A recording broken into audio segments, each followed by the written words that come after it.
Hello, I'm Kelly Wilde, tranny tragic from Barnet in Hertfordshire, about 10 miles north of London. Now why would I refer to myself as a tranny tragic? It has to do with the fact that I'm 79 years old, and at 79 it's difficult to look glamorous or sexy, and so I wear simple little t-shirts, bra, sissy shorts, sissy little knickers underneath. But you're not allowed to see those. No, it might corrupt you. It's verboten, forbidden. Most of my videos have a sort of biblical theme. Don't worry, I'm not trying to convert you or pervert you. Today we're going to be looking at brainwashing and cults and stuff like that. Everybody's brainwashed to some extent. When we're children, our heads get crammed full of absolute garbage, rubbish, nonsense. And most of us continue believing that garbage, nonsense, throughout our whole lives. But some of us manage to see through it. And that's what I'm here to talk about. Recently, one member of my meetup group for transvestites complained to the authorities about my postings. Apparently, frottage at the cottage offended someone. And other members were shocked and horrified and annoyed about this. But there's nothing new about people who are offended by the slightest, teeniest, weeniest little thing. You know, we hear a lot today about cancel culture. There's nothing new about cancel culture. It's been going on since forever. I think I mentioned elsewhere that I spent 14 years of my life battling the Catholic Church. One nun, in New Zealand this was going on, was upset about my Key Contacts magazine. And she complained to the, what do they call themselves? The Indecent Publications Tribunal. And I had to, actually I quite enjoyed it, I must admit, but I did battle with the Catholic Indecent Publications Tribunal for 14 years. So I'm well used to it, you know, the tiniest, weeniest little thing, there'll always be someone who'll complain. Self-righteous bigots have always demanded the cancellation of anything they consider to be immoral. Yet the stupid thing is, over that 14-year period, large sums of public money was wasted trying to get my magazine closed down. And all it did, ironically, was double and quadruple the sales because of the publicity. Yay! I was all for it. In the end, the magazine failed, nothing to do with the Catholic Church and the Catholic Indecent Publications Tribunal. It failed because a dishonest distributor ran off with all my money. That stung. Nowadays we're warned about brainwashing cults like QAnon and all sorts of weird and wonderful religious cults.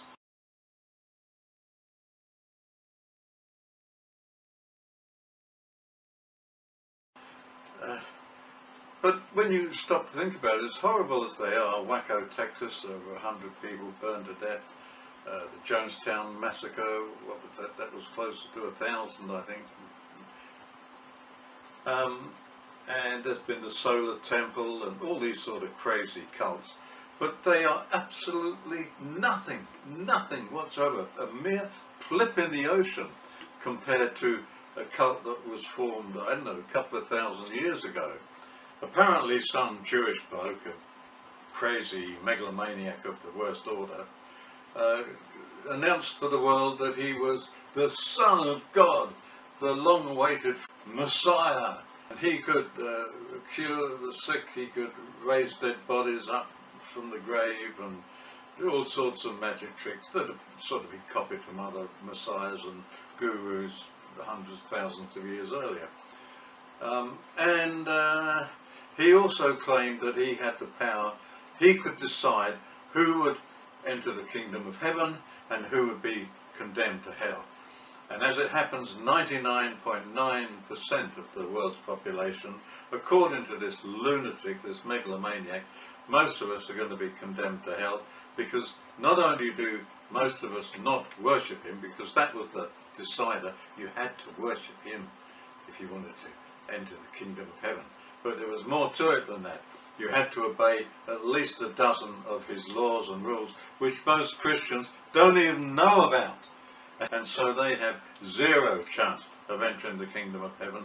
They will burn alongside atheists like me. Tough luck.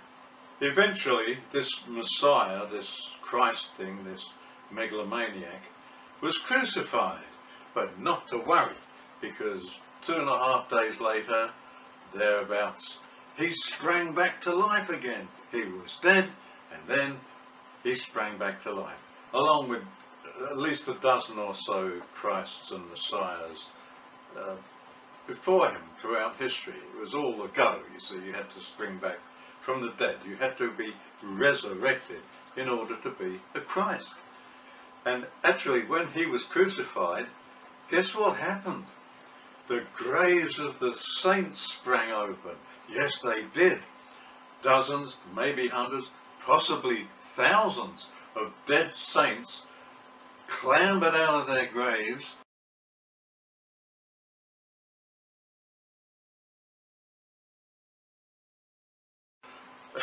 and strolled into Jerusalem. Yeah, shook off their maggots and strolled into Jerusalem. It's all there in the Bible, Matthew chapter 27, somewhere or other. And it's true. I know it's true, and so do you. How do we know it's true? Because it's in the Bible. And what's more, these maggoty, rotting corpses were seen by many. Yes, they were. That proves it was true. Got it. A cult formed around this megalomaniac. And as a result of that cult, literally millions of people have suffered and died. There has been atrocity after atrocity after atrocity. Heretics like me have been tortured to death and burned at the stake. Witches in particular, anyway. God himself said, thou shalt not suffer a witch to live. And so thousands, hundreds of thousands of innocent women were burned at the stake, and their children were tossed on the bonfire for good measure. All due to this one hideous, ghastly, revolting, sadistic cult based on this magic man, this Messiah thing, this Christ thing, this megalomaniac moron. For more than 400 years, wealthy Christians made a superb living from the slave trade. Thousands, millions in fact, of black African men and women and children were shipped from the African continent to South America to work in the mines, or to what became the United States, in order to pick cotton and sugar cane and goodness knows what. Or the Caribbean. The Caribbean was especially cruel, run by the British. And it was more than 400 years before one good Christian raised an objection.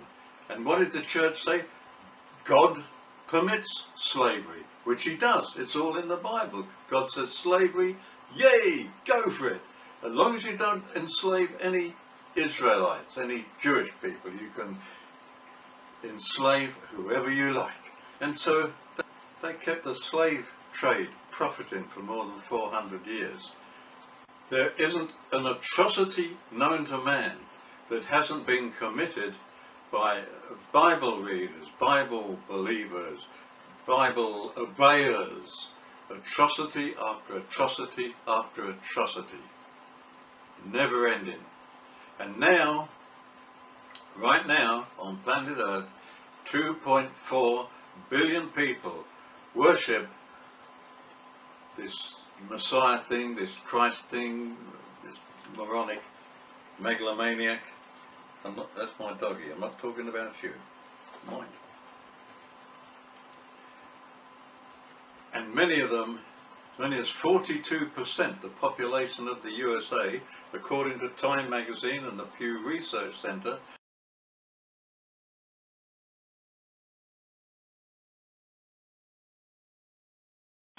apparently 42% of them are looking forward to Armageddon, nuclear war, nuclear obliteration, the end of all life on planet Earth except for them, because apparently they're going to be raptured into the sky to meet Jesus, the second coming. We're talking about the end of all life on planet Earth here, and I'm supposed to worry about QAnon